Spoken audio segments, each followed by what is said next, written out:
7వ వచనం నుండి, ఆది కాండం 16వ అధ్యాయం 7వ వచనం నుండి 11వ వచనం వరకు, దేవుని బిడ్డలారా, ఇప్పుడు హాగరు శ్రమ పెట్టబడతా ఉంది, కష్టాలలో ఉంది, నిందింపబడతా ఉంది, ద్వేషింపబడతా ఉంది.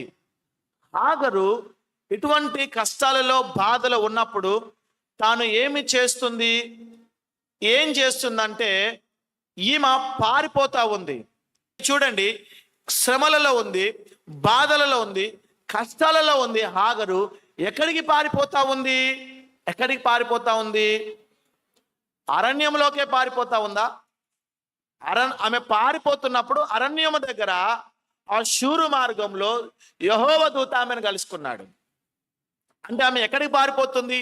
ఈ శూరు మార్గము ఎటువైపు అంటే ఐగుప్తు వైపు.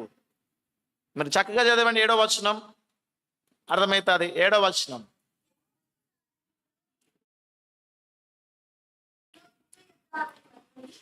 అక్కడ కనుగొన్నా అంటే ఆమె ఆగలేదు, ఇంకా పారిపోతూనే ఉంది. ఆ అరణ్యం వద్ద యెహోవా దూత కలుసుకున్నాడు, శూరు మార్గంలో నీటి బుగ్గ యొద్ద. అంటే అలిసిపోయింది ఆమె. అలిసిపోయి ఆ నీటి బుగ్గ యొద్ద, నీటి బావి వద్ద దాహం తీర్చుకోవడానికి ఉందో ఏమో తెలియదు, కానీ యెహోవా దూత ఆమెను దర్శించాడు. అంటే ఆమె ప్రయాణం ఎటు? ఆ శూరు మార్గము ఎక్కడుంది అని అంటే ఐగుప్తు వైపు ఉంది. అంటే ఆ ఐగుప్తు వైపు వెళ్తా ఉంది. ఎందుకు ఐగుప్తు వైపుకి ఆమెకు ఆలోచన వచ్చింది? ఆమె ఐగుప్తు వాసి. ఆమె ఐగుప్తు వాసి. ఐగుప్తు నుండే కదా అబ్రహాము శారా తీసుకొని వచ్చారు. ఆ ఫరో వీరికి ఇచ్చింది దాసిగా, దాసురాలుగా, పనికత్తెలు ఎంతో మంది ఇచ్చారు. ఐగుప్తుకు చెందిన ఆమె కనుక ఈమె కష్ట సమయమున ఏం గుర్తొచ్చిందంటే తన యొక్క దేశం గుర్తొచ్చింది. తన దేశం వైపు పరిగెత్తుతుంది, ఐగుప్తు వైపు వెళ్తా ఉంది. తన శ్రమ నుండి బయటపడడానికి, ఆ కష్టాన్ని తీర్చుకోవడానికి ఆమె వెళుతున్నది ఎక్కడికంటే ఐగుప్తుకు. ఐగుప్తు ఎటువంటిది? ఐగుప్తు అంటే ఏంటి అర్థం? బైబిల్ ఏం చెప్తా ఉంది? పాపం. ఐగుప్తు అంటే చీకటి. ఐగుప్తు అంటే రెండంతల బాధ. అంటే గుర్తుంచుకోవాల్సిన విషయము, ఎవరికైనా బాధ కలిగిందా? ఎవరికైనా శ్రమలు వచ్చాయా? అయితే ప్రియమైన దేవుని బిడ్డలారా, ఆ శ్రమ దినమున, ఆ కష్ట సమయమున, నష్టాలలో వారు ఒక మంచి దేశమును లేదా మంచి ప్రాంతంలోకి వెళ్తే పర్వాలేదు, మంచి చోటుకు వెళ్తే పర్వాలేదు. కానీ వారు ఎక్కడికి వెళ్తా ఉన్నారు? అది ముఖ్యం, గుర్తుపెట్టుకోండి. మంచి స్థలం ఏంటంటే దేవుని సన్నిధి. దేవుని సన్నిధికి వెళ్ళాల్సింది ఆమె. కానీ ఎక్కడికి వెళ్తుంది? చీకట్లోకి వెళ్తుంది, పాపంలోకి వెళ్తుంది, రెండంతల బాధ వైపు వెళ్తుంది. నా ప్రియ సహోదరి సహోదరులారా, ఈరోజు మన శ్రమ దినమున మనకు కష్టాలు వస్తున్నప్పుడు, దుఃఖాలు కలుగుతున్నప్పుడు, నష్టాలు కలుగుతున్నప్పుడు మనము దేవుని సన్నిధిని ఆశ్రయిస్తా ఉన్నామా? లేదా మన సమస్యను పరిష్కరించుకోవడం ఐగుప్తు లాంటి ప్రాంతాన్ని, లోకాన్ని విడిచి వచ్చిన ఐగుప్తును హాగరు ఆశ్రయించినట్లుగా నీవు నేను విడిచి వచ్చిన లోకాన్ని ఆశ్రయిస్తా ఉన్నామా?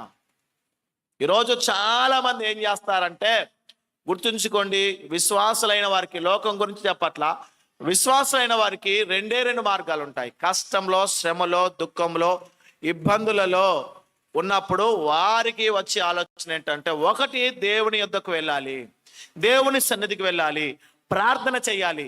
రెండవది ఏం కేటగిరీ అంటే, శ్రమ వచ్చినప్పుడు వాడు లోకాన్ని ఆశ్రయించడానికి ప్రయత్నం చేస్తూ ఉంటాడు. ఆర్థిక ఇబ్బందులు కలిగినప్పుడు అన్యాయం చేత, అక్రమం చేత, దొంగతనాల చేత, మోసము చేత, లంచాల చేత తన యొక్క సమస్యను పరిష్కరించుకోవడానికి ప్రయత్నం చేస్తూ ఉంటాడు. ఇంతకీ మనం ఏ కోవాలు ఉన్నాం?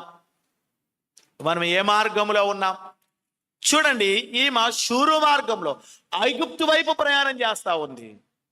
గుర్తుంచుకోవాల్సిన విషయము, ప్రతిసారి చెప్తా, మీకు శ్రమ వస్తే, మీరు శ్రమలో ఉన్నప్పుడు ఈ రెండే ఉంటాయి. ఒకటి లోకం వైపైన చూస్తారు, ధనం వైపైన చూస్తారు, మనుషుల వైపైన చూస్తారు, లేదా దేవుని వైపు, దేవుని సన్నిధి వైపైన చూస్తారు. కానీ ఉత్తమమైనది ఏంటి, ప్రయోజనకరమైనదంటే దేవుడు, దేవుని సన్నిధి. ఐగుప్తు లాంటి లోకాన్ని మీరు వెతకద్దు. ఐగుప్తు లోకం, పాపం, చీకటికి రెండంతల బాధకు సూచన.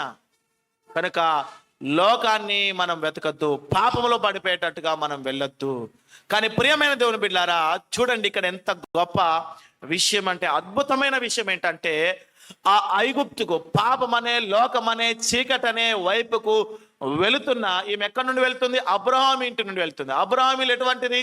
భక్తి గల కుటుంబము, దేవుని చేత ఏర్పరచబడిన కుటుంబము, దేవుని చేత నడిపించబడుతున్న కుటుంబము. అక్కడి నుండి ఈమె ఎక్కడికి వెళ్తుంది? ఐగుప్తు వైపులోకి వెళ్తుంది. అంటే పాపంలోకి. ఐగుప్తు అంటే ఏంటిది? మరొక మాట ఏంటంటే, దిగిపోయాడు అబ్రహాము. అబ్రహాము కరువులో ఎక్కడికి వెళ్ళాడు? 12వ అధ్యాయంలో ఐగుప్తులోకి దిగిపోయాడు. మనము గత కొన్ని నెలల క్రితం నేను ఇది ధ్యానం చేశాం. మనం అంటే ఐగుప్తులోకి వెళ్ళటం లేరంటే దిగిపోయేవారు, దిగిపోయే అనుభవంలో ఉన్నవారు అనమాట.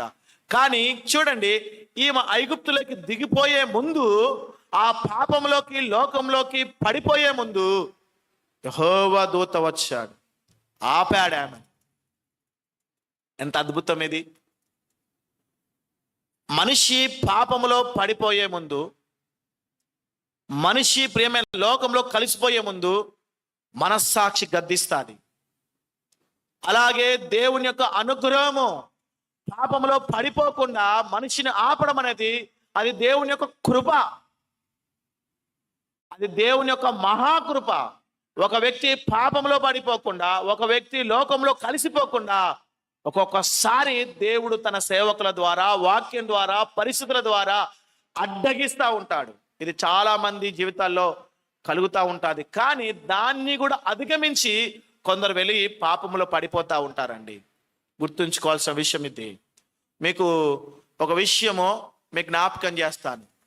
అబీమెలెకు యొద్దకు షారా, అబీమెలెకు రాజు అనే ఒక రాజు ఉంటాడు. అబ్రహాము షారా మళ్ళీ ఇది ఆదికాండం 20వ అధ్యాయంలో చెప్తున్న సంఘటన. అక్కడికి వెళ్ళినప్పుడు ఆ రాజు ఏం చేస్తాడు? ఈ షారా బాగుందని చెప్పేసి షారాను తీసుకొని వస్తాడండి. తను షారాతో, అబ్రహాము భార్య అయిన షారాతో పాపం చేయాలనుకుంటాడు ఈ అబీమెలెకు రాజు. అప్పుడు దేవుడు అతన్ని గద్దీసి ఒక మాట ఉంటుంది చూడండి, ఏం చేశాడు? 20వ అధ్యాయం ఆదికాండం 6వ వచనం.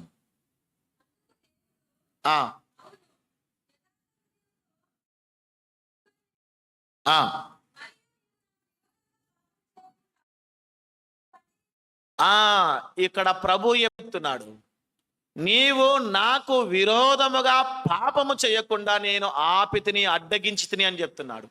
అబీమెలెకు అనే రాజుతో దేవుడు అంటున్నాడు, నీవు నాకు విరోధముగా, మంచిగా వినండి, నీవు నాకు విరోధముగా పాపము చేయకుండా నేనే నిన్ను అడ్డగించానని చెప్తా ఉన్నాడు. అంటే ప్రియమైన దేవుని బిడ్డారా, పాపం అనేది దేవునికి విరోధమైనది. నిన్ను నన్ను ఏం చేస్తుంది? పాపము దేవునికి విరోధిని, శత్రువుని చేస్తుంది. దేవునికి శత్రువు అయిన వాడు ఎవడైనా నిలవగలుగుతాడా? శత్రువుగా ఉండి ఎవడైనాగా బ్రతకగలుగుతాడా? బ్రతకలేడు. అంటే పాపము చేసే ప్రతి వ్యక్తి దేవునికి విరోధి. గుర్తుపెట్టుకోండి. నువ్వు అబద్ధం ఆడుతున్నావా? నువ్వు దేవునికి విరోధి. నీవు మోసాలు చేస్తున్నావా? అపవిత్రమైన మాటలు పలుకుతున్నావా? అపవిత్రమైనవి చూస్తా ఉన్నావా? నువ్వు అపవిత్రమైన జీవితాన్ని నువ్వు కొనసాగిస్తా ఉన్నావా? దేవునికి విరోధమైన కార్యాలు జరిగిస్తా ఉన్నావా? అయితే నీవు దేవునికి శత్రువే. కానీ దేవుని యొక్క కృప ఏమిటంటే, ప్రియమైన దేవుని బిడ్డలారా, అలాగా నిన్ను దేవునికి విరోధంగా చేయకుండా పాపము నుండి నిన్ను దేవుడు అడ్డగిస్తాడు చేయకుండా. ఇక్కడ అబీమెలెకును పాపం చేయకుండా దేవుడు అడ్డగించాడని చెప్తున్నాడు. ఒకవేళ పాపం చేస్తే దేవునికి విరోధి అయ్యేవాడు. గుర్తుంచుకోవాల్సిన విషయము, ఒక్కొక్కసారి దేవుడు నువ్వు పాపం చేయకుండా, ఆ పాపం నిన్ను దేవునికి విరోధిని చేయకుండా దేవుని మహాకృప ఏం చేస్తుందంటే అడ్డగిస్తూ ఉంటా అంటారు. ఇది అందరి విషయాలలో జరుగుతుంది అని నేను చెప్పలేను. కానీ ప్రియ దేవుని బిడ్డలారా, దేవుని పిల్లలమైన విషయంలో ఖచ్చితంగా జరుగుతూ ఉంటుంది. అడ్డగించడానికి దేవుడు చాలాసార్లు ప్రయత్నం చేస్తూ ఉంటాడు. నువ్వు ఒక అబ్బాయితో, ఒక అమ్మాయితో పాపం చేయాలని పాపపు ఆలోచనలు కలిగి ఉంటావు. కానీ దేవుడు తన లేఖనం ద్వారా, తన సేవకుల ద్వారా నిన్ను హెచ్చరిస్తూ ఉంటాడు, గద్దిస్తూ ఉంటాడు, నీకు తెలియజేస్తూ ఉంటాడు. ఇదిగో ఇది పాపము, ఇది చేయొద్దు, నేను దేవునికి విరోధం చేస్తుందని. కానీ ప్రియమైన దేవుని బిడ్డారా, అక్కడ నువ్వు విన్నావు, విధేయత చూపావనుకో, దేవుని చేత నువ్వు హెచ్చింపబడతావు. నువ్వు పాపము నుండి విడిపించబడి దేవునికి విరోధి కాదు, నువ్వు దేవుడికి స్నేహితుడు అవుతావు, దేవుడికి సమీపస్తుడు అవుతావు, దేవుడు కోరుకున్న వ్యక్తి అవుతావు నువ్వు. కానీ ఎప్పుడైతే ఆ మాటను వినకుండా నువ్వు చేస్తావో ఖచ్చితంగా దేవునికి విరోధి అవుతావు. కేవలము శరీర సంబంధమైనది కాదండి, త్రాగే దగ్గర, సినిమాలు చూసే దగ్గర, అపవిత్రమైన పనులు చేసే దగ్గర దేవుడు హెచ్చరిస్తూ ఉంటాడు పాపం చేయొద్దని, నీ మనస్సాక్షి ద్వారా గద్దిస్తూ ఉంటాడు. అక్కడ ప్రభు నువ్వు పాపములో పడిపోతే ఆయనకు విరోధి అవుతావని దయతో కృపతో ఆ ప్రభు అడ్డగించాలని ప్రయత్నం చేస్తాడు. ఇది చాలా మటుకు జరుగుతూ ఉంటుంది. కానీ ఇది చాలా మంది ఏం చేస్తారంటే, మనస్సాక్షి గద్దిస్తున్నా, లేఖనము దేవుడు జ్ఞాపకం చేస్తున్నా, సేవకుని ద్వారా హెచ్చరిస్తున్నా నిర్లక్ష్యం చేస్తారు. ఆ నిర్లక్ష్యం చేసిన తరువాత వారు భయంకరమైన పర్యవసనాన్ని ఎదురు చూస్తూ ఉంటారు. ఇక్కడ అబీమెలెకును పాపము చేయకుండా, ఆయనకు విరోధంగా పాపం చేయకుండా ప్రభువే అడ్డగించాడు. ఇక్కడ హాగరు ఐగుప్తులో అనగా పాపంలోకి దిగిపోకుండా, లోకంలోకి పడిపోకుండా ఆ దేవుడే ఆమెను అడ్డగించాడు. అక్కడ మరొక సందర్భం చూడండి, దావీదు అరణ్యములో ఉంటాడు, సౌలు చేత తరమబడుతున్నప్పుడు. ఆ తరమబడుతున్నప్పుడు అనేక మంది గొర్రెలను వచ్చినప్పుడు ఆయన వాటికి రక్షణ కల్పిస్తాడండి. నాబాలు అనే ఒక వ్యక్తి, చూడండి సమూయేలు మొదటి గ్రంథం 25వ అధ్యాయం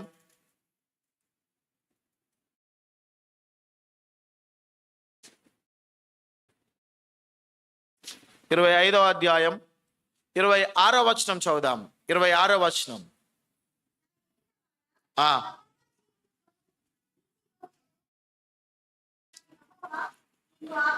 నా ఏలినవాడ యెహోవా జీవంతోడు, నీ జీవంతోడు, ప్రాణహాని చేయకుండా యెహోవా నిన్ను ఆపి ఉన్నాడు. చూడండి ప్రియమైన దేవుని బిడ్డారా, ఇక్కడ ఏం జరిగిందనంటే, నాబాల్ అనే ఒక ఆస్తి గలవాడు ఉంటాడు. వాడు మూర్ఖుడు, వాడు మోటువాడు.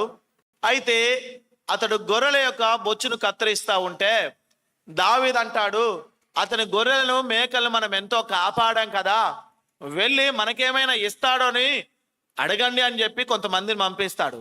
దావీదెవడు అని మూర్ఖంగా అతడు మాట్లాడతాడు. పారిపోయిన వాడు కదా, తన యజమాని నుండి మోసం చేసి వాడికేంటి నేను సహాయం చేసేదని నాబాలు ఇష్టం వచ్చినట్లుగా మాట్లాడితే, దావీదు దగ్గరికి వచ్చి ఆ దాసులు చెప్పినప్పుడు దావీదు కోపముతో ఊగిపోయి కొంతమందిని తయారు చేసుకొని నాబాలను చంపాలని ప్రయత్నం చేస్తాడు. అంతలోనే ఆ నాబాల్ యొక్క భార్య సుబుద్ధి గలది, ఆమె అబిగాయిలు పరుగున ఆ దావీదు దగ్గరికి వచ్చి ఆ బహుమానం ఇచ్చేసి వేడుకుంటా ఉంటుంది. నా ఏలినవాడా క్షమించు, అతడు మొరటివాడు, అతనికి తెలియదు, అతని దోషమును క్షమించమని బ్రతిమాలుకుంటుంది. అప్పుడు ఈ యొక్క దావీదు కోపము చల్లార్చుకుంటాడండి. అప్పుడు ఈ అబిగాయిలు తనతో అంటాది, నిశ్చయముగా అతను చంపే వ్యక్తివే, ఆ చంపేవాడివే ఆ వ్యక్తి నువ్వు, కానీ ఆ దేవుడు నిన్ను ప్రాణహాని జరగకుండా నిన్ను కాపాడాడు, పాపము చేయకుండా, రక్తము ఒడికించకుండా. ఆ 31వ వచనం చూడండి, 31వ వచనం.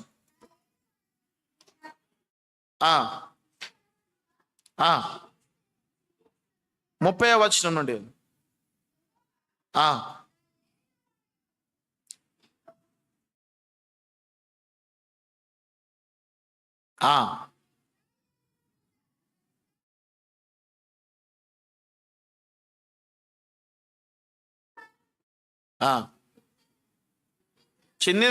చిందించినందుకే గాని నా ఏలిన వాడవగు నీవు పగ తీర్చుకొనినందుకే గాని మనోవిచారమైన దుఃఖమైన నా ఏలిన వాడవగు నీకు ఎంత మాత్రం కలగకపోవును గాక. యెహోవా నా ఏలినవాడు నీకు మేలు చేసిన తరువాత నీవు నీ దాసురాలకు నన్ను జ్ఞాపకము చేసుకొనుము. ప్రియ దేవుని బిడ్డారా, ఇక్కడ దావీదు కూడా అంటాడు చూడండి, అందుకు దావీదు, నాకు ఎదురుపడుటకే నేను పంపిన ఇశ్రాయేలు దేవుడైన యెహోవాకు స్తోత్రం కలుగాక. నేను పగ తీర్చుకొనకుండాను ఈ దినమున ప్రాణము తీయకుండాను నన్ను ఆపినందుకై నువ్వు ఆశీర్వాదం నందుదుగాక అని చెప్తున్నాడు. దేవుని స్తుతిస్తా ఉన్నాడు. నేను ప్రాణహాని చేయకుండా, హత్య చేయకుండా, పాపంలో పడిపోకుండా, పగ తీర్చుకోకుండా దేవుడు నన్ను ఏం చేశాడు? ఆపాడు. దావీదును దేవుడు ఆపాడు. మనం కూడా పగ తీర్చుకోవడానికి, ఎవరైనా మనకు నష్టం కలుగజేస్తే, ఎవరైనా మనల్ని దూషిస్తే, ఎవరైనా మనల్ని తిడితే మనం ఏం చేస్తామంటే వారి ఖచ్చితంగా నష్టానికి ప్రతి నష్టం చేయాలని, కీడుకు ప్రతి కీడు చేయాలని, మాటకు ప్రతి దూషణకు ప్రతి దూషణ చేయాలని మనం ప్రయత్నం చేస్తూ ఉంటాం. గుర్తుంచుకోండి, అప్పుడు దేవుడు నిన్ను అడ్డగిస్తూ ఉంటాడు. వద్దు, నువ్వు తిట్టద్దు, నువ్వు నష్టం చేయొద్దు, నువ్వు తిరిగి ప్రతి కీడు చేయొద్దు, వద్దు, లేఖనం అది చెప్పట్లా, సహించు, భరించు అని దేవుడు ఒక్కొక్కసారి ఆయన ఆపుతా ఉంటాడు. కానీ ప్రియ దేవుని బిడ్డారా, మనము ఆ ప్రభు మనం అసలు వాస్తవానికైతే ఎన్నో పాపాలు చేయాలి మనము, కానీ దేవుడు ఎన్ని పాపాలు చేయకుండా ఆపాడో మనల్ని. అవునా కదా? పాపంలో దిగిపోవాలి, అసలు మరణించాలి, కానీ వాటన్నిటి నుండి ప్రభు మనల్ని కాపాడుతూ వచ్చాడు. ఏ పాపంలో పడిపోకుండా దేవుడు మనల్ని భద్రపరుస్తూ వస్తూ ఉన్నాడు. ఇక్కడ ఈమెను కూడా, ఈ హాగరును దేవుడే ఆపాడండి. ఐగుప్తులోకి పాపంలో దిగిపోకుండా. దేవుని కృప ఎంత గొప్పదో చూడండి, దేవుని కనికరం ఎంతో గొప్పదో చూడండి. అవునా కాదండి? కనుక దీన్ని బట్టి కూడా మనం ప్రభుని ఆరాధన చేయవచ్చు అండి. మరొక విషయం ఏంటంటే ప్రియమైన దేవుని బిడ్డలారా, హాగరు గర్వించింది. ఇప్పుడు ఆ గర్వం ఏమేం చేసింది? యజమానురాలి నుండి, యజమాని ఇంటి నుండి త్రోసివేయబడేటట్టు, పారిపోయేటట్టు చేసింది. ఇప్పుడు దేవుడు అక్కడ అరణ్యములో ఆమెను కలుసుకొని అప్పుడు ఆమెను ఆదరిస్తూ బలపరుస్తున్నాడు. మరి దేవుడు అబ్రహాము గుడారంలో ఉన్నప్పుడు ఎందుకు మాట్లాడలా? ఎందుకు ఆమెను దర్శించలా? గుర్తుంచుకోండి, దారి తప్పిన విశ్వాసుల విషయంలో దేవుడు ఒక్కొక్కసారి ఇట్లాంటి అరణ్య అనుభవం కలిగేదాకా అనుమతిస్తాడు. ఎందుకు? అప్పుడే చెప్తే వినరు. కష్టం రావాలి, శ్రమ రావాలి. ఆ శ్రమను అనుభవించినాక దాని పర్యవసరము, దాని నష్టము ఎంత గొప్పదో అని అప్పుడు వారికి అనుభవపూర్వకంగా ఎరిగిన తర్వాత, బాధపడ్డ తర్వాత తెలియజేస్తే సులువుగా వస్తారని దేవుడు ఒక్కొక్కసారి ఇట్లాంటి అనుమతిస్తాడండి. ఉదాహరణకు నేను చెప్తాను చూడండి. లూకాసు వార్త 15వ అధ్యాయంలో ఒక తండ్రి ఉంటాడు. ఆ తండ్రికి 2 కుమారులు ఉంటాడు. పెద్ద కుమారుడు, చిన్న కుమారుడు. చిన్న కుమారుడు అంటాడు, తండ్రి నాకు రావాల్సిన భాగము, ఆస్తిలో వాటా నాకు ఇచ్చేయండి, నాది నేను తీసుకొని నేను వెళ్ళిపోతాను, ఈ ఇంటిలో నేను ఉండను అని ఆ వ్యక్తి చెప్తాడండి. అప్పుడు తండ్రి, ప్రియమైన దేవుని బిడ్డారా, తన ఆస్తిని పంచి ఇచ్చాడు. కానీ ఆ తండ్రి అక్కడ అడ్డగించినట్టు ఉందా? లేదు. అతడికి ప్రియమైన దేవుడు చెప్పి ఉంటాడు కావచ్చు, కానీ అతడు వినిపించుకోలేదు. ఇప్పుడు ఆ తండ్రి అతనికి పంచిచ్చాడు. ఆ వ్యక్తి ఆ ఆస్తిని అంతా తీసుకెళ్ళి ఏం చేశాడు? దుర్వ్యాపారం చేశాడు. వ్యభిచారానికి, అమ్మాయిలకు తగులబెట్టాడు, తాగుడుకు తగులబెట్టాడు. దుర్వ్యాపారం అని అక్కడ వాళ్ళ అన్న చెప్తాడు, అక్కడికి వేశ్యలకు తగలబెట్టాడని చెప్పేసి, పనికి మాల దానికి తగలబెట్టాడు, లోకంలో మొత్తము కూడా ఆ ఉన్న వాటికి అన్నిటికీ తగలబెట్టాడని చెప్పేసి. ఇప్పుడు ప్రియమైన దేవుని బిడ్డారా, అతని దగ్గర ఉన్న డబ్బులన్నీ అయిపోయాయి, తీసుకుపోయి. కరువు వచ్చింది, కరువు దాపరించింది. ఆ కరువు వచ్చిన తరువాత అతనికి ఏం గుర్తొచ్చింది? తండ్రి ఇల్లు గుర్తొచ్చింది. చూడండి, ఆ వెళుతున్నప్పుడు తండ్రి ఎందుకు అనుమతించాడు? ఇలాగే ఆగరు కూడా వెళుతున్నప్పుడు ప్రభు అనుమతించాడు. నీవు నేను కూడా దారి తప్పి నడుచుకుంటున్నప్పుడు శ్రమను అనుమతిస్తాడు దేవుడు, కష్టాన్ని అనుమతిస్తాడు దేవుడు.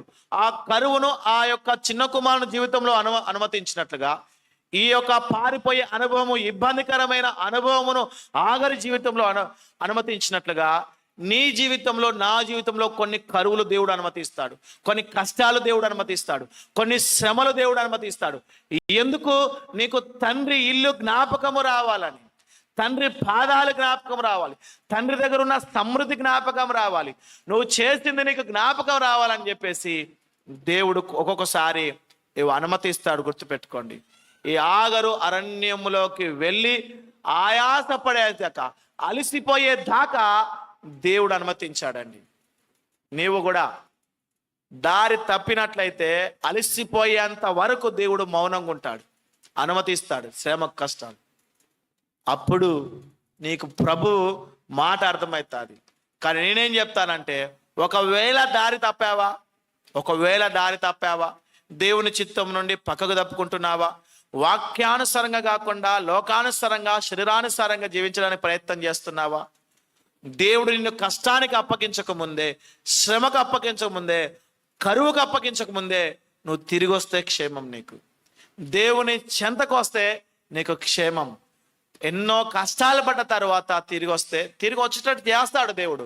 కానీ అక్కడ దాకా తెప్పించుకోవద్దు నువ్వు. అప్పటి వరకు నువ్వు అట్లాంటి స్థితిలోకి వెళ్ళడానికి వీలేదు. ప్రేమ దేవుని బిడ్డలారా, ఇది జ్ఞాపకం ఉంచుకోవాల్సిందిగా నేను మనవి చేస్తా ఉన్నాను అందరికీ. ఇప్పుడు ఆగరు అరణ్యములో ఉంది, దేవుని దూత దర్శించింది, యెహోవా దూత. ఆ యెహోవా దూత ఆగరుతో, పారిపోతున్న ఆగరుతో ఏమంటుంది? 8వ వచనం 16.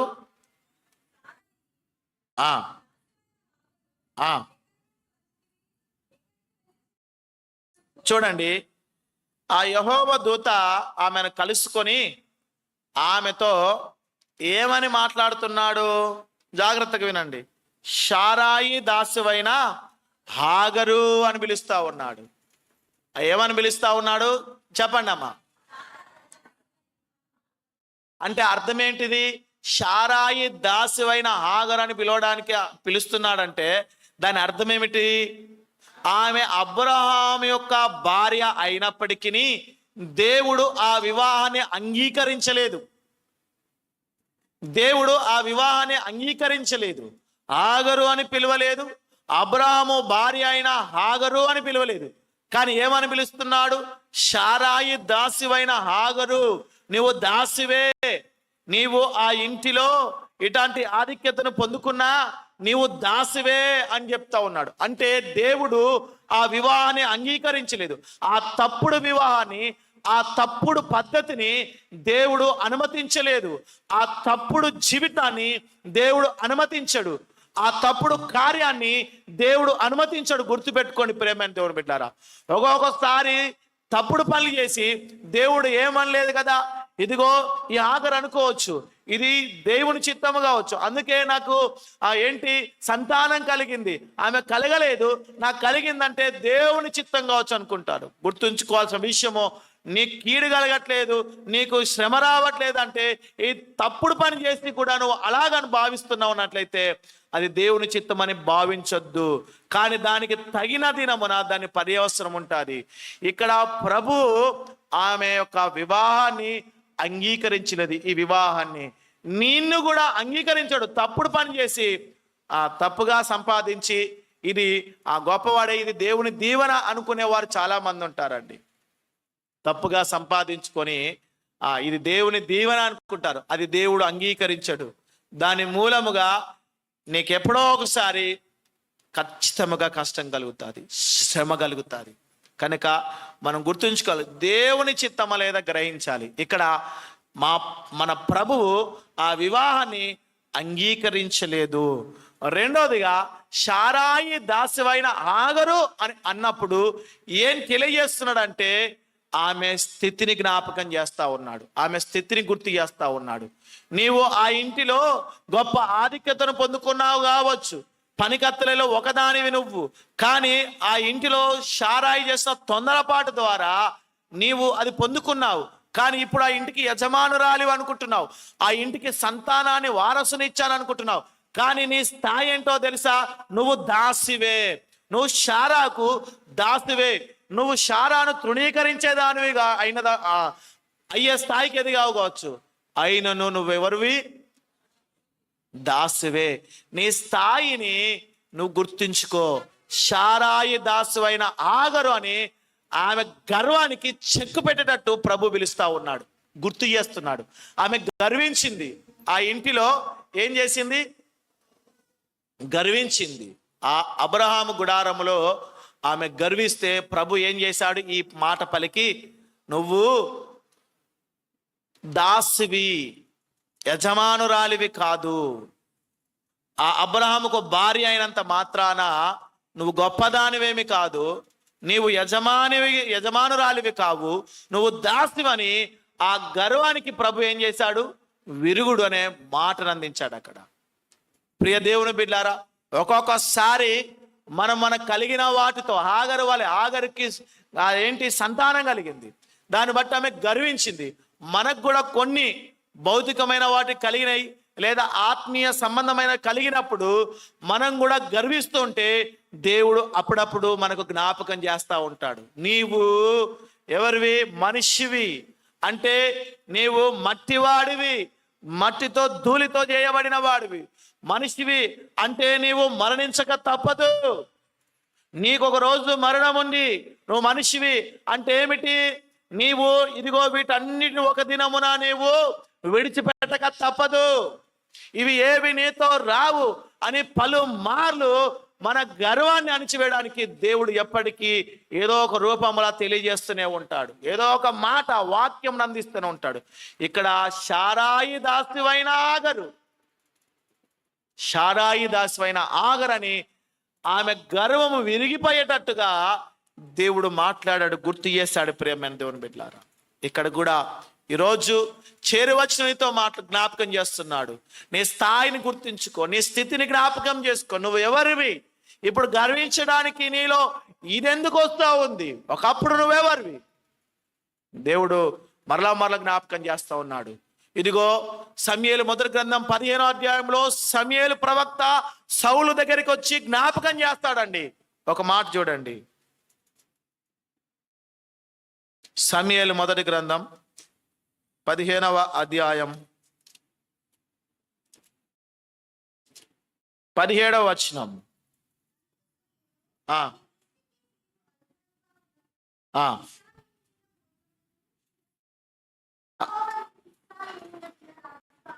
చూడండి ప్రియ దేవుని బిడ్డారా, సమూయేలు సౌలు యొద్దకు వచ్చి సౌలుతో మాట్లాడుతున్నాడు.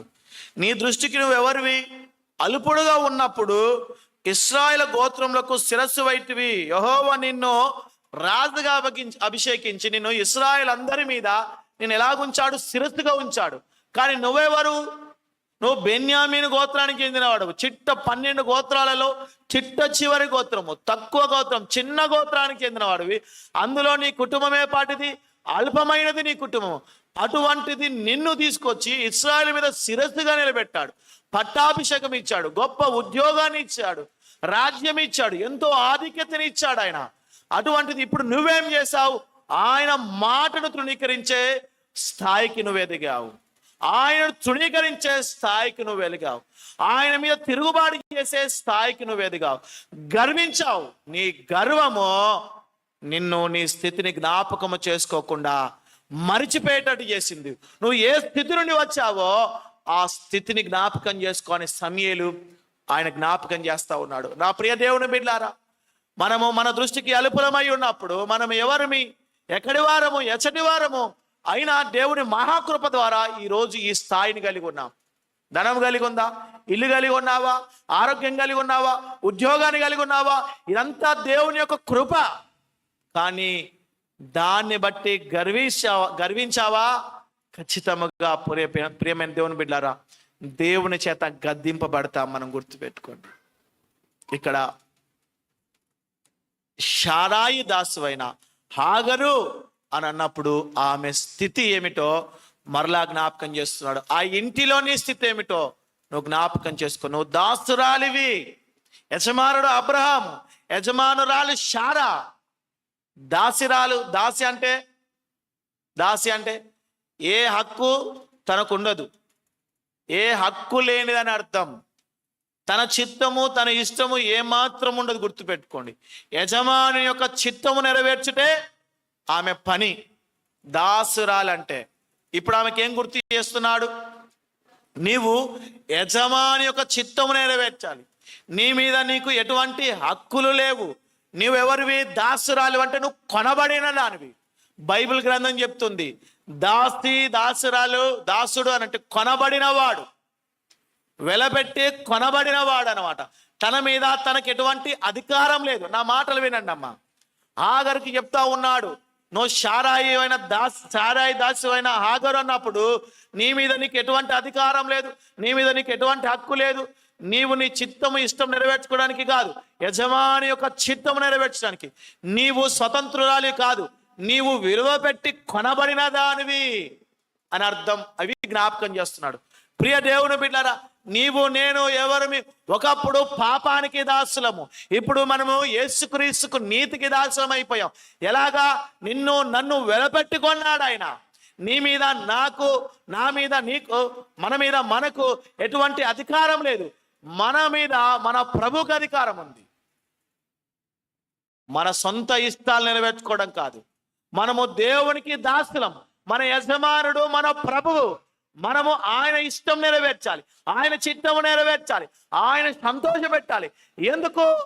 ఆయన నిన్నో నన్నో వెలపెట్టుకొన్నాడు, తన ప్రాణమునిచ్చుకొన్నాడు, తన రక్తమును కాచుకొన్నాడు. గనుక నీవు నేను ఆయన ఇష్టానుసారంగా జీవించాలి. అది జ్ఞాపకం చేస్తా ఉన్నాడు. విశ్వాసులైన వారలారా, ప్రభు చేత విమోచింపబడిన వారలారా, మనమందరము మన ప్రభుకు దాసులం. మన ప్రభు మన యజమానుడు. పరలోకమందున మన తండ్రి మన యజమానుడై ఉన్నవాడు. కానీ లోకంలో ఉన్నవాడు యజమానులకు కాదు, కఠినంగా కర్కశంగా ఆయన మన చేత, ప్రియ దేవుని బిడ్డలారా, భారాలు మోయించేవాడు కాదు, మన భారాలనే మోసేవాడు ఆయన. మన యజమానుడు మనల్ని స్వతంత్రులుగా చేశాడు. ఇది జ్ఞాపకం చేసుకోవాలి. కనుక సారాయి దాసువైన హాగరు అన్నప్పుడు, ఒకటి, ఆమె వివాహాన్ని అంగీకరించలేదు. రెండోది, ఆమె స్థితిని జ్ఞాపకం చేస్తున్నాడు. మరి మన స్థితి మన జ్ఞాపకం ఉంటుందా? మన స్థితిని మనం జ్ఞాపకం చేసుకోండి. ఒకప్పుడు ఎటువంటి వారు? పాపముల చేత, అపరాధముల చేత చచ్చిన స్థితిలో ఉన్నవారం. మనము నరకానికి పాత్రలమై ఉన్నవారం, శాపము చేత కొట్టబడుతున్న వారం అండి. ప్రియ దేవుని బిడ్డలారా, వ్యయ ప్రయాసల చేత బ్రతికినన్ని దినములు బ్రతికి చనిపోయి నిత్య నరకంలో కాలవలసిన వారు మనము. కానీ దేవుని మహాకృప చేత, మనమందరము ఆయన రక్తము చిందించడం చేత ఆ పాపము నుండి, శాపము నుండి, పొందబోతున్న నిత్య నరకం నుండి మనమందరం విడిపించబడి ఈరోజు నిత్యత్వానికి వారసులమయ్యా, ఆయన పిల్లలమయ్యా మనం అందరము.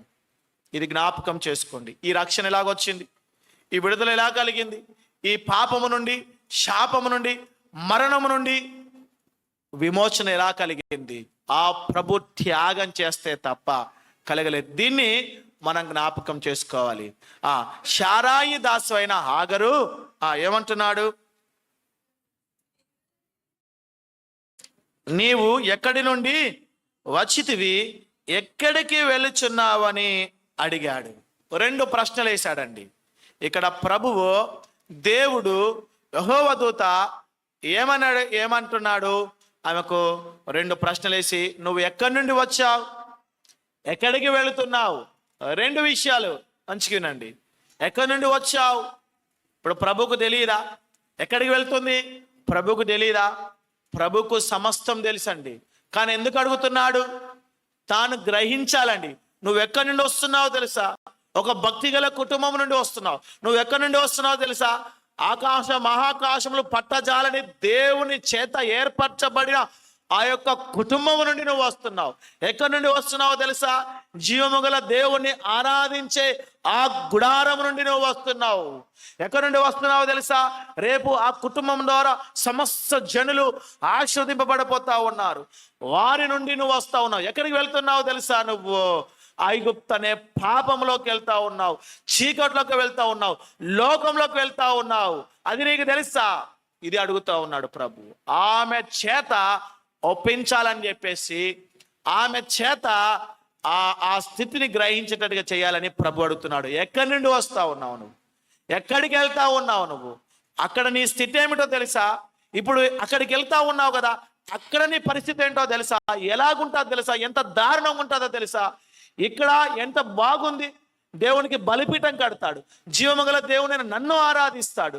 ఒక సహవాసం కూడుకొని అందులో నన్ను ఆరాధిస్తున్నప్పుడు అందులో నీవు పాలిభాగస్తురాలివి. నీవు నన్ను ఆరాధిస్తున్నావు, జీవమగల నిజమైన దేవుని కలిగి ఉన్నావు నువ్వు. యెహోవా దేవుడుగా గల జనులు ధన్యులు. ఆ ధన్యులైన ప్రజలలో నువ్వొక దానివి. ఎక్కడి నుండి వస్తున్నావో తెలుసా నువ్వు? ఎక్కడికి వెళ్తా ఉన్నావు? లోకంలోకి, పాపంలోకి వెళ్తా ఉన్నావు నువ్వు. ప్రియ దేవుని బిడ్డలారా, ఇది గ్రహించాలి మనము. ఎక్కడి నుండి? ఈరోజు ఆదివారం దేవుని సన్నిధిలో ఉండవలసిన వారం, కానీ ఎక్కడికి వెళ్తా ఉన్నావు? దేవుడు ఇదే మాట్లాడుతూ ఉంటాడు. ఎక్కడికి వెళ్తా ఉన్నావు? ఎక్కడి నుండి? ఎక్కడ ఉండవలసిన వాడు నువ్వు ఎక్కడుండవాలి? బలిపీఠం వద్ద ఉండాలి. జీవము గల దేవుని ఎదుట ఉండాలి. నువ్వు భక్తిపరుల కుటుంబాలలో, భక్తిపరుల మధ్యలో నువ్వు ఉండాలి. భక్తిపరుల సహవాసం కలిగి ఉండాలి నువ్వు. కానీ భక్తిహీనుల వైపు వెళ్తా ఉన్నావు. నిర్జీవమైన వారి దగ్గరికి వెళ్తా ఉన్నావు. దేవుడు లేని వారి యొద్దకు వెళ్తా ఉన్నావు నువ్వు. పాపిష్టి వారితో సహవాసం చేయడానికి వెళ్తా ఉన్నావు. పాపముతో ఉన్నవారి యొద్దకు వెళ్తా ఉన్నావు నువ్వు. దేవుడు ఇదే మాట్లాడుతూ ఉన్నాడు. ఎక్కడి నుంచి వెళ్ళి ఎక్కడికి వెళ్తా ఉన్నావు? ఆమెతో ఒప్పించాలని, ఏదో తెలియక కాదు, దేవునికి అన్నీ తెలుసు. ఆమె ఎక్కడి నుండి వస్తుందో దేవునికి తెలియదా? చెప్పండి అమ్మా, చెప్పండి. ఎక్కడికి వెళ్తుందో తెలియదా? తెలిసే అవన్నీ అడుగుతున్నాడు. ప్రియమైన దేవుని బిడ్డలారా, అందుకే నువ్వు ఎక్కడికి వెళ్తా ఉన్నావు? ఎక్కడి నుండి వస్తున్నావు? ఎక్కడికి వెళ్తా ఉన్నావు? ఐగుప్తులో నీకేం పని? ఐగుప్తు వైపు నీకేం పని? ఆ శూరు మార్గంలో నువ్వు నిలుచుటకు ఏం పని నీకు? ఇట్టాగ అడుగుతున్నాడు అనమాట. ఇర్మియా గ్రంథం చూడండి. భక్తి గల కుటుంబము నుండి, జీవము గల దేవుడు ఉన్న ఆ యొక్క గుడారము నుండి ఆమె దూరమైపోతా ఉంది. ఇర్మియా గ్రంథము 2వ అధ్యాయము 18వ వచనం చదవండి. ఇర్మియా గ్రంథము 2వ అధ్యాయము 18వ వచనము. నీవు షిహోరు నీళ్లు త్రాగుటకు ఐగుప్తు మార్గంలో నీకేమి పని ఉన్నది? ఉఫ్రాటీసు నది నీళ్లు తాగుటకు అష్షూరు మార్గంలో నీకేం పని ఉన్నది? నీ దేవుడైన యెహోవాను విసర్జించుటయు. ఏం చెప్తున్నాడు? ఆ ఐగుప్తులో అటు వెళ్ళడానికి నీకేం పని ఉంది? ఇది ఆగను గురించి చెప్పబడుతున్నాయి. ఆ బావి వద్ద అష్షూరు మార్గంలో ఆ నీళ్లు త్రాగడానికి నీకేం పని ఉంది? అక్కడ నిలిచి ఉండడానికి. షిహోరు మార్గంలో ఐగుప్తులో నిలిచి ఉండడానికి నీకేం పని? ఆ లోకం వద్ద, ఆ పాపం వద్ద నిలిచడానికి, ఆ పాప మార్గంలో వెళ్ళడానికి నీకేం పని? అటు ఎందుకు వెళ్తున్నావు? అక్కడ ఏం పని నీకు అడుగుతున్నాడు. ఈరోజు తల్లిదండ్రులు అడిగితే ఎంతో మంది కోపగించుకుంటారండి. అటు వెళ్ళడానికి నీకేం పని అయ్యా? ఆ మార్గంలో ఉండడానికి నీకేం పని అయ్యా? ఆ సినిమాల దగ్గర నీకేం పని? ఆ అబ్బాయి దగ్గర, అమ్మాయి దగ్గర నిల్చొని మాట్లాడుతున్నావు, నీకేం పని? ఆ త్రాగుడు, ఆ బ్రాండ్ షాప్ దగ్గర ఉండడానికి నీకేం పని? నీకేం పని అంటే, కానీ కోపగించుకుంటా ఉంటారు. కానీ ప్రభు గద్దిస్తా ఉన్నాడు. నీకేం పని? ఆ ఐగుప్తు నీళ్లు త్రాగడానికి, ఆ ఐగుప్తు మార్గంలో నిలిచి ఉండడానికి నీకేం పని అక్కడ? నా ప్రియ దేవుని బిడ్డారు, అక్కడ ప్రమాదం ఉంది, పాపం ఉంది. అటువైపు వెళ్ళొద్దు. నువ్వు ఎవరిని విడిచిపెడుతున్నావు? జీవమగల దేవుని యెహోవాను విసర్జించి దేవుణ్ణి విడిచి వెళుతున్నావు. ఎక్కడికి వెళ్తున్నావు? పాపమున్న చోటుకు, నాశనమున్న చోటుకు, అవమానం కలిగే చోటు. గతంలో మీకు చెప్పాను. ఐగుప్తు ఎటువంటిది అంటే చూడండి, యెషయా గ్రంథం 30వ అధ్యాయము ఐగుప్తు ఎటువంటిదో చూడండి. 30వ అధ్యాయము 2వ వచనం.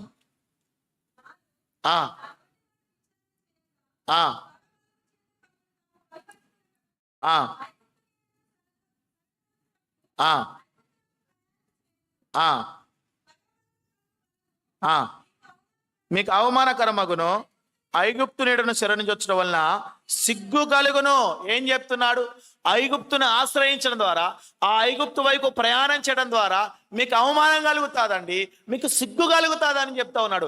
ఆ లోకాన్ని ఆశ్రయించడం చేత, ఆ లోకంలో ఉన్న వ్యక్తులను ఆశ్రయించడం చేత, ఆ మార్గంలో మీరు ప్రయాణం చేయటం చేత, అటువైపును ఈ జీవము గల దేవుణ్ణి విడిచి మీరు అటువైపున ఈ యొక్క సన్నిధిని విడిచి, ఆయన విడిచి అటువైపున వెళ్ళే నీకు అవమానం కలుగుతుంది, సిగ్గు కలుగుతుంది అని చెప్తా ఉన్నాడు. ఇప్పుడు ఆగర్తో అదే చెప్తా ఉన్నాడు. ఇదిగో నువ్వు జీవము గల దేవుని సన్నిధి ఉండే చోట, అక్కడ బలిపీఠం కట్టబడిన చోట, అక్కడ భక్తి పరులు ఉండే చోట, అక్కడ దాన్ని విడిచి అటువైపు ఐగుప్తు వైపు, లోకం వైపు, పాపం వైపు ప్రయాణం చేస్తున్నావు. నీకు అవమానం కలుగుతుంది, నీకు సిగ్గు కలుగుతుంది అని చెప్తా ఉన్నాడు. వద్దు వద్దు, అక్కడికి వెళ్ళొద్దు. నీకేం పని అక్కడ? అవమానం కలిగే చోట నీకేం పని? సిగ్గు కలిగే చోట నీకేం పని? ప్రియ దేవుని బిడ్డలారా, ప్రభు మాట్లాడుతూ ఉన్నాడు, ఏం పని నీకు అక్కడ? వద్దు, అటు వెళ్ళొద్దు అటువైపున. ఇంకేమంటాడు చూడండి, ఐగుప్తు ఎటువంటిదో. 7వ వచనం, 30వ అధ్యాయం 7వ వచనం, యెషయా గ్రంథం. ఆ ఆ ఆ ఆ ఏంటంట ఐగుప్తు ఎటువంటిది? దాని సహాయము, అరే ఆ లోకము సాయము, ఆ అబ్బాయి సాయము, అమ్మాయి సాయము, ఆ మనుషుల సాయం కొరకు అది పనికి మాలినది, నిష్ప్రయోజనమైనది. అది వారి వలన నువ్వు పొందుకునే సహాయము ఎటువంటిది? దేన్ని ఆశించి వెళ్తా ఉన్నావు? ఏం ఆశించి వెళ్తా ఉన్నావు? అది నిష్ప్రయోజనమైనది, అది పనికి రానిది. ఏమని చెప్తా ఉన్నాడు చూచారా? పనికి మాలినది, నిష్ప్రయోజనం. నీకు ఎటువంటి ప్రయోజనం కలిగేది? నష్టమే కలిగజేస్తుంది. అది ఎటువంటిదో తెలుసా? వారు ఎటువంటి వారో తెలుసా? గప్పాలు కొట్టేవారు. గప్పాల మారి అంటే గొప్పలు చెప్తారు. ఇది అది చేస్తాం, మీ కొరకు ఇది చేస్తాం, మీకు ఇది చేస్తాం, మీకు ఇది కలుగుతుంది, మీకు అది కలుగుతుంది, ఇన్ని చేస్తాం మీకు. మా దగ్గర బోలెడు ఉన్నాయి. ఆ మాయా మాటలు, గప్పాల మారి మాటలు మాట్లాడతారు, గప్పాలు కొడుతూ మాట్లాడతారు. వద్దు. ఏం పని ఇక్కడ? ఇంకా చెప్తాడు. ప్రభువు ప్రశ్నిస్తాడండి. ప్రభువు ఒక మాట పలికినప్పుడు ఆ మాటకి ఎన్నో అర్థాలు ఉంటాయి. ఒక ప్రశ్న వేసినప్పుడు బైబిల్లో సాధారణంగా 300 నుండి 500 వరకు దేవుడు వేసిన ప్రశ్నలు ఉన్నాయి. ఆ ప్రశ్నలన్నిటి దగ్గర గంభీరమైన వర్తమానాలు ఉన్నాయి. గుర్తుపెట్టుకోండి. మనిషికి కావలసిన ఆ హెచ్చరింపు, గద్దింపు అన్నీ ఉన్నాయి. ఎక్కడెక్కడ ప్రభుకు తెలియక ప్రశ్నలు వేసినట్టు కాదు. మనం ప్రశ్న అడుగుతాం, ప్రశ్న వేస్తే మనం తెలియక అడుగుతూ ఉంటాం. ఇప్పుడు ప్రభు వేస్తే అది ఎట్టాగంటే, ఇప్పుడు టీచర్ అన్నారు, టీచర్ నాడు 2+2 ఎంత అని అడిగారు. టీచర్ తెలియదా? తెలియకుంటే నా ప్రశ్న వేసాదా? ప్రభుకు తెలియదు అనుకుంటున్నావా? ఎక్కడి నుండి వస్తా ఉన్నావు? ఎక్కడి నుండి వస్తా ఉన్నావు నువ్వు? ఎక్కడికి వెళ్తా ఉన్నావు నువ్వు? ఈరోజు యవనస్తులు ఈ ప్రశ్న అడిగితే వాళ్ళకి కోపం వస్తారు, బ్యాగ్ తీసి అక్కడ పడేస్తారు, సెల్ ఫోన్ తీసి నేలకు కొడతారు. అవునా కాదా? కొంతమంది భార్యలను అడిగితే ఎక్కడికి వెళ్ళావు, ఎక్కడికి వెళ్ళి వస్తున్నావు, భర్తలను అడిగినా కూడా కోపం వస్తూ ఉంటుంది. అంటే ప్రియమైన ఎందుకు వస్తూ ఉంది? ఎందుకే? నువ్వు మంచి పని చేస్తే చెబుతావు కదా, ఎందుకు ఆవేశం? ఎక్కడికి వెళ్ళి దేవుని మందిరానికి వెళ్ళొస్తే ఓకే చెప్పు, పనికి మాలిన చోటు దగ్గరికి వెళ్ళొస్తే ఎట్లాగా? ప్రభువు నీ తల్లిదండ్రులు కాదు అడిగేది, ప్రభు అడుగుతున్నాడు ఇక్కడ, నువ్వు ఎక్కడి నుండి వస్తున్నావు, నువ్వు ఎక్కడికి వెళ్ళేస్తా ఉన్నావు చెప్పండి. అది ఎవరికి వారే ప్రశ్నించుకోవాల్సిన విషయం. ప్రియ దేవుని బిడ్డలారా, అక్కడిక్కడ తిరిగి దేవుని సన్నిధికి రావడం కాదు. ఎట్టాగున్నావు నువ్వు? నీ ఆత్మీయ స్థితి ఎక్కడి నుండి అవుతా ఉన్నావు? పడిపోయిన స్థితి నుండి. ప్రియ దేవుని బిడ్డలారా, మరొకటి ఇక్కడ నేను ఈ విషయాలు చెప్పలేను, ఎందుకంటే మన సమయం కూడా దగ్గర పడతా ఉంది. నేను త్వరగానే ముగిస్తాను. ప్రభువు బైబిల్లో అడిగిన దగ్గర, ఒక వ్యక్తిని అడిగిన దగ్గర, ప్రశ్నించిన దగ్గర కొన్ని విశేషమైన చెప్తాను. కొన్ని అన్ని చెప్పలేను, 300 500 దాక్కున్నాయి, అవి మనం చెప్పలేము. నేను కొన్ని విషయాలు. ఆదామా నీవెక్కడున్నావు? ఆదాము పాపం చేశాడు. దేవుడు తినవద్దన్న పండు తిని పాపం చేశాడు. పాపం చేసిన తరువాత అంజురపు కచ్చడాలు, ఆకులు తీసుకొని ఆ దిగంబరత్వాన్ని కప్పుకొని వెళ్ళి ఆ ప్రభు యొక్క ఆ అడుగులు శబ్దం విని, ఆ శబ్దాన్ని విని వెళ్ళి దాక్కున్నారు. ఎవరు? ఆదాము, హవ్వ. అంజురపు కచ్చడాలు చుట్టుకొని వెళ్ళి దాక్కున్నారు. ఆదామా ఎక్కడా? నీతో సహవాసం చేయడానికి వచ్చాను, నువ్వెక్కడా? దేవునికి కనబడదా? ఆదాం ఎక్కడున్నాడు? కనబడడా? ఎందుకు అడుగుతున్నాడు? ఆగర్ని ఎందుకు అడుగుతున్నాడు? ఎక్కడి నుండి వస్తున్నావు, ఎక్కడికి వెళ్తున్నావు? అలాగే ఆదామును ఎందుకు అడుగుతున్నాడు? నువ్వు ఎక్కడున్నావు అని. తెలియక కాదు, మరలా చెప్తున్నాను, తెలిసి. ఎందుకు? నీ స్థితి నువ్వు ఒప్పుకుంటావని. నువ్వు ఎటువంటి పరిస్థితులు ఉన్నావో, నీ నిజమైన స్థితి ఏమిటో నువ్వు ఒప్పుకోవాలని దేవుడు ఒప్పింపజేయడానికి, ఆ విషయాన్ని జ్ఞాపకం చేయడానికి, నువ్వు ఎంత దూరంలో ఉన్నావో తెలుసుకోవడానికి దేవుడు ఆ ప్రశ్నలు ఇస్తున్నాడు. ఆదామా నువ్వు ఎక్కడా అన్నప్పుడు పాపము ఎంత పరిస్థితి ఎంత ఎంత పని చేసిందో చూసావా? ఎంత పరిస్థితి నీకు దాపరింపజేసిందో చూస్తున్నావా? ఆఖరికి నాతో సహవాసం చేసి నువ్వు ఇప్పుడు పారిపోతా ఉన్నావు, దాక్కుంటా ఉన్నావు. ఎక్కడున్నావు? చెట్టు దాటున దాక్కున్నావు. ఎక్కడున్నావు? నీ ఆత్మీయ స్థితి ఎంత దిగదారిపోయిన స్థితిలో ఉన్నావు. ఎక్కడున్నావు? భయాల మధ్యలో ఉన్నావు. ఎక్కడున్నావు? సిగ్గుతో ఆ ఆకుల కచ్చడాలు కట్టుకొని ఉన్నావు. ఎక్కడున్నావు? అవమానంలో ఉన్నావు, సిగ్గులో ఉన్నావు, భయంలో ఉన్నావు, శాపంలో ఉన్నావు. ఎక్కడున్నావు ఆదాం?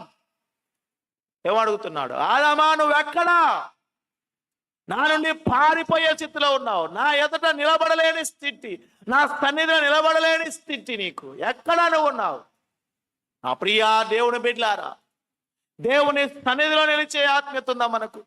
దేవునితో మాట్లాడే సన్నిహితం ఉందా మనకు? ఆయనతో సహవాసం చేసే అనుభవం మనకుందా? ఎక్కడున్నావు నువ్వు?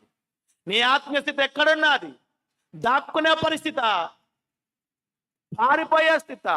ఇక్కడ అంజూరపు చూడండి ఆకులతో కచ్చడాలతో కట్టుకున్నాడట ఆయన. 3వ అధ్యాయం ఆదికాండం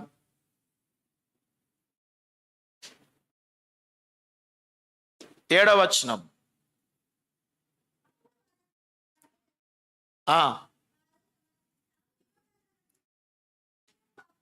అంజురపు ఆకులు కొట్టి తమకు కచ్చడములను చేసుకొనిరి. చూసారా? మనిషి ఏం చేస్తా ఉన్నాడు? తన దోషమును కప్పిపుచ్చుకోవడానికి ఇట్లాంటి కప్పు పెట్టుకుంటున్నాడు. ఏవేవో భక్తి వేషాన్ని వేసుకుంటున్నాడు. ఏవేవో మాయ మాటలతో తన యొక్క తప్పిదాన్ని, ఆ పాపాన్ని ఏం చేస్తున్నాడు? కప్పెట్టుకుంటున్నాడు. అందుకే చెప్తున్నాడు, నువ్వెక్కడా? ఆకుల చాటునున్నావు. నువ్వెక్కడా? పైన వేసుకున్న ముసుగులో ఉన్నావు. ఎక్కడున్నావు? ముసుగు వెనకాల ఉన్నావు. ముసుగు ధరించావు. నువ్వు ఎక్కడున్నావు? నువ్వు చెట్టు దాటున్నావు. నా ప్రియ దేవుని ప్రభు అడుగుతున్నాడు అంటే అర్థం ఏమిటంటే మన స్థితి మనము గ్రహించడానికి. రెండోది, దాని గురించి పశ్చాత్తాపడతాడని. ఆదామా నువ్వు ఎక్కడంటే, అయ్యా పాపము ఘోరమైన పరిస్థితి చేసింది, నీ మాటకు అవిధేయత చూపడం ద్వారా నేను దూరమైపోయాను, నన్ను క్షమించు ప్రభు అని తన తప్పిదాన్ని ఒప్పుకొని పశ్చాత్తాపడడానికి ప్రభు అడిగాడు. కానీ ఆదాం దాక్కున్నాను. అయ్యో ఎందుకు తిన్నావయ్యా అంటే, నువ్వు ఇచ్చావే ఆ స్త్రీ, ఆమె మూలంగా, అంటే తప్పు నాది కాదు, నీదే. ఆ అవ్వ ఆ సర్పం ఉందే, ఆ సర్పం మోసం చేసింది అన్నాడు. అంటే ఆ సర్పాన్ని సృష్టించింది ఎవరు? నువ్వే. ఆ సర్పాన్ని తీసేస్తే ఇదంతా జరుగునా? ఆ స్త్రీని నాకు ఇవ్వకపోతే ఇదంతా జరుగునా? నీదే తప్పు. వీరిద్దరు ఏం చేస్తున్నారు? దేవుడు వారికి అల్కగా దొరికాడు. అంతేనే కాదా? దేవుని దూషిస్తున్నారు, దేవుణ్ణి నిందిస్తూ ఉన్నారు. ప్రియ దేవుని బిడ్డారా, నువ్వెక్కడా అన్నప్పుడు తన తప్పిదాన్ని ఒప్పుకోవడానికి, పశ్చాత్తాపడడానికి, తన స్థితి, ఆత్మీయ స్థితి ఎంతగా దిగజారిపోయిందో గ్రహించడానికి, ఎంతగా దేవునికి దూరం అయ్యాడో అది తెలుసుకోవడానికి ఈరోజు ప్రభు అంటున్నాడు, విశ్వాసీ నువ్వెక్కడున్నావు? ఆత్మీయతలో నువ్వెక్కడున్నావు? ప్రార్థన జీవితంలో నువ్వెక్కడున్నావు? ఆయన యందు విశ్వాసం ఉంచే దగ్గర ఎక్కడున్నావు? వాక్యము చదువుట, అనుదిన వాక్యము చదివే దగ్గర నీ వాక్య ధ్యానము ఎక్కడుంది? వాక్య ధ్యానం ఉందా? ప్రభుతో సహవాసం ఉందా? ఎక్కడున్నావు? దేవుడు హాగర్ను ప్రశ్నిస్తున్నప్పుడు, ఎక్కడి నుండి వచ్చావు, ఎక్కడికి వెళ్తున్నావు అంటే, ఆమె నేను అబ్రాహాము గుడారం నుండి వస్తున్నాను అని చెప్పట్లా. నా యజమానురాలు శారాయి, నేను చేశాను తప్పు, ఆమె నా యజమానురాలే, నేను ఆమె దాసినే, నేను పనికత్తనే, నేను బానిసనే, అయ్యా నన్ను క్షమించమని అర్థం అన్నమాట అక్కడ. లేదా అబ్రహాము భార్యను, లేదా అబ్రహాము ఇంటి నుండి వస్తున్నాను, కనాను నుండి వస్తున్నాను, ఈ పనికి మళ్ళా ఆ ఆన్సర్లు చెప్పలా. ఆమె సమాధానం సూటిగా ఉంది, శారా నా యజమానురాలే అంటే అర్థం ఏంటి? నా తప్పు ఒప్పుకుంటున్నాను, నేను గర్వించాను, నేను దాసురాలిగా ఉండాలి, యజమానురాలిగా చూడాలి, నేను చూడలేకపోయానయ్యా. నా దృష్టి గర్వపు దృష్టి అయిపోయింది, అహంకారం దృష్టి అయింది, నన్ను క్షమించయ్యా. ప్రభు దగ్గర ఆ రీతిగా అన్నమాట. ఇక్కడ ఏమంటుంది, నా యజమానురాలైన శారాయి నుండి ఏం చేస్తున్నాను, పారిపోతున్నాను. తన స్థితి ఉన్నది ఉన్నట్టుగా ఒప్పుకుంది. యాకోబు కూడా తన స్థితి ఉన్నది ఉన్నట్టుగా ఒప్పుకున్నాడు. దేవుడు ఒప్పిస్తున్నప్పుడు ప్రియ దేవుని బిడ్డలారా, ఉన్నది ఉన్నట్టుగా ఒప్పుకోవాలి, కప్పెట్టుకోవద్దు. కయీను అన్నాడు, నాకేం తెలుసు, నా తమ్ముడు, నాకు తెలియదు, నేనేమన్నా వానికి ఏమన్నా బాధ్యున్నా, కాపలివాడిని అన్నాడు. ఆదాము, ఎక్కడున్నావయ్యా అంటే, దాక్కున్నాను. వాస్తవమే. దీనికి కారణం ఏంటి? పాపం. నీకు విరోధంగా చేస్తాను. ఈ స్త్రీ ఆ సర్పమని వారు ఏం చేశారు, ఒకరి మీద ఒకరు నెపాలు మోపుకున్నారు. ఏమైంది? కయీను దేశదిమ్మరైపోయాడు, కయీను శాపగ్రస్తుడయ్యాడు. ఆదాము హవ్వ ఏదోనో తోట నుండి, సమృద్ధి నుండి, దేవుని సహవాసం నుండి, సమాధాన గల పరిస్థితి నుండి, ఆశీర్వాదం గల ఆ యొక్క స్థితి నుండి వారు సమాధానం లేని చోటుకు, శాపకరమైన లోకం వారు వెళ్ళగొట్టబడ్డారు. అతిక్రమములను దాచిపెట్టువాడు వర్ధిల్లడు కానీ వాటిని ఒప్పుకొని విడిచిపెట్టువాడు కనికరం పొందుకొనును. చూడండి, సామెతల గ్రంథం 28వ అధ్యాయం 13వ వచనం.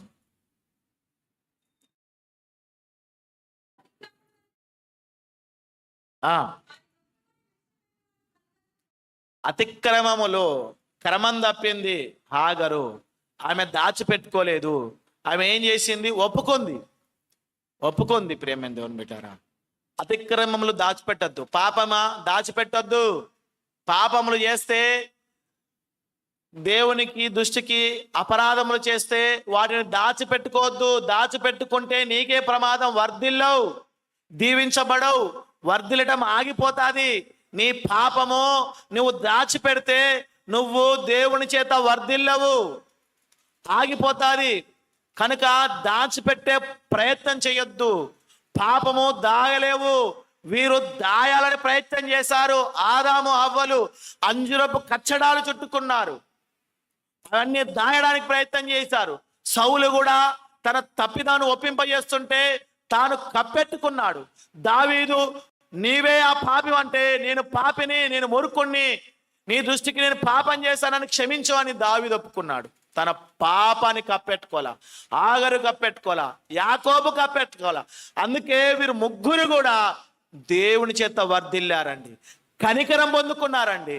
అతిక్రమములు దాచిపెట్టువాడు వర్ధిల్లడు కానీ వాటిని ఒప్పుకొని విడిచిపెట్టువాడు దేవుని కనికరం పొందుకుంటాడు. దేవుని కనికరం మన మీద ఉంటుంది. దావీదు మీద ఉంది, యాకోబు మీద ఉంది, హాగరు మీద ఉంది. నీ మీద ఉండాలంటే పాపాన్ని ఒప్పుకొని విడిచిపెట్టు. కొందరు విడిచిపెట్టరండి, ఒప్పుకుంటారు, మరలా అదే చేస్తారు, మరలా అదే కలిగి ఉంటారు. అట్టుంటే అది నిజమైన పశ్చాత్తాపం కాదు, ఒప్పుకోవడం కాదు. విడిచిపెట్టాలి. ఒప్పుకున్న దాన్ని విడిచిపెట్టడమే విధేయత చూపడం, గుర్తుపెట్టుకోండి. అయితే ప్రియమైన దేవుని బిడ్డలారా, ఇప్పుడు ఆమె స్థితి ఒప్పుకుంది కదా. 8వ వచనంలో, 9వ వచనంలో చూడండి.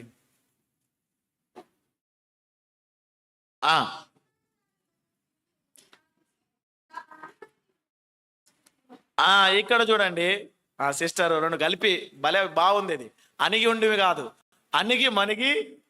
అప్పుడు, ఈ మాట మీరు నోట్ చేసుకోండి, అండర్లైన్ చేసుకోండి. అప్పుడు యెహోవా దూత ఎప్పుడు పాపాన్ని ఒప్పుకున్నప్పుడు, ఉన్న స్థితిని ఉన్నట్టుగా దేవుని ఎదుట ఒప్పుకున్నప్పుడు, అప్పుడు సమస్యకు పరిష్కారం ఏమిటో చూపాడు. నీ సమస్యకు, హాగరు నువ్వు సమస్య కలిగి ఉన్నావు, నీ సమస్యకు పరిష్కారము నీవే తీర్చుకునే ప్రయత్నం చేస్తున్నావు, కానీ అది మరింత సంకటంలో నిన్ను నెట్టుపడేస్తుంది. కానీ నీకు అసలు స్థితులైన పరిష్కారం ఏంటో తెలుసా? నీ పాపమును ఒప్పుకో, అప్పుడు చూపిస్తాను. నువ్వు హాగరు యొద్ద మరలా నీవు శారాయి యొద్దకు వెళ్ళు, ఆమె చేతి కింద అణిగొండు. అప్పుడండి దేవుడు పరిష్కారం చూపాడు. ఆమె సమస్యకు, ఆమె శ్రమ నుండి బయటపడడానికి, ఆమె కష్టాల నుండి బయటపడడానికి దేవుడు చూపిన పరిష్కారము, మరలా దేవుడు తన సమస్యకు పరిష్కారం చూపాడు. ఈరోజు సమస్యకు పరిష్కారం కావాలని వీరిని అడగడం కాదు. నీలో ఉన్న లోపాన్ని, నీ యొక్క ఆత్మీయ స్థితిని ఉన్నది ఉన్నట్టుగా ప్రభు దగ్గర ఒప్పుకో. ప్రభువే చూపుతాడు. ప్రభు కంటే గొప్పగా నీ సమస్యకు పరిష్కారం చూపేవారు ఎవరైనా ఉన్నారా? ఎవరైనా నీకు చెప్తారా? ఆలోచనకర్తలు ఉన్నారా? ఆయన ఆలోచనకర్త అండి. ఏది చేస్తే నీ సమస్య తీరుతాదో, ఏది చేస్తే నీ కుటుంబం కట్టబడతాదో, ఏది చేస్తే నీ జీవితం బాగుపడతాదో, నీ పిల్లల జీవితం బాగుపడతాదో ఆయనకు సరిగా తెలుసు. అది చేయాలి. అంటే ఎప్పుడు? అది ఒప్పుకున్నప్పుడు. ఏమో ఒప్పుకుంది, కప్పెట్టుకోలేదు, అప్పుడు దేవుడు పరిష్కారం చూపాడు. అణిగి ఉండు, లోబడి ఉండు, విధేయత కలిగి ఉండు. నువ్వు ఎట్లా ఉండాలి? విధేయత కలిగి ఉండాలి, అణిగి ఉండాలి. నువ్వు అణిగి ఉంటే, లోబడితే ఏం జరుగుతుందో తెలుసా? చూడండి, ప్రభువే చెప్తున్నాడు. 10వ వచనం, నువ్వు 9వ వచనం 10వ వచనం కలిపి చదివితే ఇంకా బాగుంటుందండి. దేవుడు ఒక షరతు పెట్టాడండి, బోధించాడు. నువ్వు వెళ్ళి అణిగుండు, లోబడి ఉండు. లోబడి నువ్వు అణిగి ఉంటే ఏమైతే తెలుసా? ఆశీర్వదింపబడతావు. నువ్వు లోబడితే నువ్వు దీవించబడతావు. నువ్వు అణిగి ఉండు. ఆయన బలిష్టమైన రెక్కల కింద, చేతి కింద నువ్వు అణిగి ఉండు. తగిన సమయమున ఆయన నిన్ను ఆశీర్వదిస్తాడు. దేవుడు చెప్తున్నాడు, నువ్వు వెళ్ళు, తిరిగి వెళ్ళు, తిరిగి వెళ్ళి నువ్వు లోబడు. లోబడితే నీకు దీవెన. నేనెందుకు లోబడాలి? నేను లోబడను, తిరుగుబాటు చేస్తాను. అయితే నీకు దీవెన లేదు. అణిగి ఉంటే ఆశీర్వాదం, నీ సంతానం విస్తరింపజేస్తా. అద్భుతం. ఒక దాసి అండి, ఒక ఐగుప్తురాలు, దిక్కులేనిది. ఆమె కూడా దేవుడు వాగ్దానం చేస్తున్నాడు, నువ్వు లోబడితే నేను దీవిస్తా, నీ సంతానం విస్తరింపజేస్తా. గర్విష్టి, పాపం చేసింది, యజమానురాల్ని నీచంగా చూసింది, పారిపోతున్న అనుభవం, శ్రమలో ఉన్న అనుభవం, కష్టాల్లో ఉన్న అనుభవం. అయినా పర్లా, నువ్వు లోబడి ఉండు. నేను చెప్పిన బోధకు నువ్వు కట్టుబడి ఉండు. నువ్వు తిరిగిరా, నేను దీవిస్తాను. నా ప్రభు ఈరోజు నీతో మాట్లాడుతున్నాడు. నువ్వు ఎట్టి పరిస్థితిలో ఉన్నా పర్లా, విరోధంగా జీవించావా? అయితే ఒప్పుకో. ప్రభు చెప్పినట్టు లోబడు, ఆయన వాక్యానికి లోబడు. ఒక మాట ఉందండి, యాకోబు పత్రిక 4వ అధ్యాయం 7వ వచనంలో, మీరు దేవునికి లోబడి ఉండండి, అపవాదిని, సాతాన్ని ఎదిరిస్తారు, పాపాన్ని ఎదిరిస్తారు, లోకాన్ని ఎదిరిస్తారు, సమస్యలు ఎదిరిస్తారు, రోగాన్ని ఎదిరిస్తారు, ప్రతి కష్టాన్ని ఎదిరిస్తారు. ఎదిరించే శక్తి, సామర్థ్యాలు ఇస్తాడు. ఎప్పుడు? దేవునికి లోబడ్డప్పుడు. లోబడకపోతే నువ్వు దేన్ని ఎదిరించలేవు. అన్ని నిన్ను ఎదిరిస్తాయి, అన్ని నిన్ను ఎదిరిస్తాయి. నువ్వు ఎదిరించాలి, జయం పొందుకోవాలి, అవి నీ యొద్ద నుండి పారిపోవాలంటే నువ్వు దేవునికి లోబడాలి. హాగరు, నువ్వు దీవించబడాలి, నీ కుటుంబం వర్ధిల్లాలి, నీ సంతానం విస్తరించాలి అంటే నువ్వు లోబడాలి. ప్రియ దేవుని బిడ్డ, మనకి ఇష్టం లేనిది ఏంటంటే లోబడటం. చేసావు, ఒప్పుకున్నావు, కానీ ఒప్పుకుంటే సరిపోదు. దిద్దుకునేటట్టుగా నువ్వు వెళ్ళు, మరలా నువ్వు అక్కడే ఉండు, ఆమె చేతి కింద అణిగి ఉండు, దాసురాలుగా ఉండు, వెళ్ళమ్మా అని చెప్పాడు. వెళితే ముందే చెప్పాడు, వెళితే నాకేం లాభం అనుకోకమ్మా, నిన్ను నీ కుటుంబాన్ని నేను దీవిస్తాను, నిన్ను ఆశీర్వదిస్తానమ్మా. లోబడితే నాకేంటి అనుకోకమ్మా, లోబడితే నీకు దీవెన ఉందమ్మా, ఆశీర్వాదం ఉందమ్మా, వెళ్ళు అని చెప్పాడు. ఇప్పుడు వెళ్ళటమో సాధ్యపడుతుందా చెప్పండి? యజమానురాలనే దూషించింది, నీచంగా చూసింది.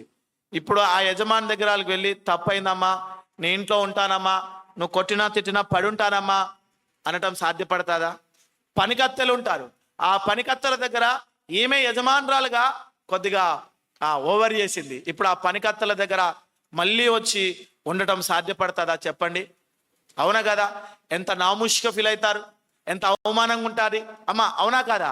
అయినా పర్లేదమ్మా, వారు అవమానంగా నిన్నెంచిన, వారు నాముష్గా ఉన్న వారి ఎదుట నీకు, ఇదిగో షారాయి ఇంకా ఎన్ని తిట్టినా, ఎందుకు వచ్చావు మళ్ళీ ఏం పని నీకు అని అడిగినా అమ్మా, నువ్వు అణిగుండమ్మా. నీ దీవెన కొరకే, నీ ఆశీర్వాదం కొరకే, నీ కుటుంబం వర్ధిల్లడం కొరకే ఎన్నన్నా పడుండు, ఎన్నన్నా ఓర్చుకో. ఏమైనానని, ఎట్టాగైనా చూడని, నీచంగా చూడని, ఏం కాదు, తిరిగి వెళ్ళండి, మాట్లాడండి, లోబడండి దేవునికి. ఒకరితో ఒకరికి, భర్తకు, యజమానులకు, గుర్తుపెట్టుకోండి, తల్లిదండ్రులకు, పిల్లలారా, ఎవరైనా సరే లోబడండి, లోబడితే ఇప్పుడు తక్కువ చూస్తారు, చులకనగా చూస్తారు, చేతగాని వారుగా చూస్తారు. మమ్మల్ని పర్వాలేదు, చేతగాని వాడుగా చూడండి, చులకనగా చూడని, ఏనైనా పర్లా, నువ్వు లోబడు. ఎవరికి లోబడుతున్నావు? దేవుని మాటకు లోబడుతున్నావు, అది వారికి కాదు. దేవుని మాట చొప్పున వెళ్తా ఉన్నావు. హాగరు, నువ్వు నా మాటకు లోబడుతా ఉన్నావు, అవమానంగా భావించొద్దు, వెళ్ళు. నా మాటకు లోబడితే నువ్వు దీవించబడతావమ్మా. హాగరు దేవుని బిడ్డలారా తిరిగి వెళ్ళింది.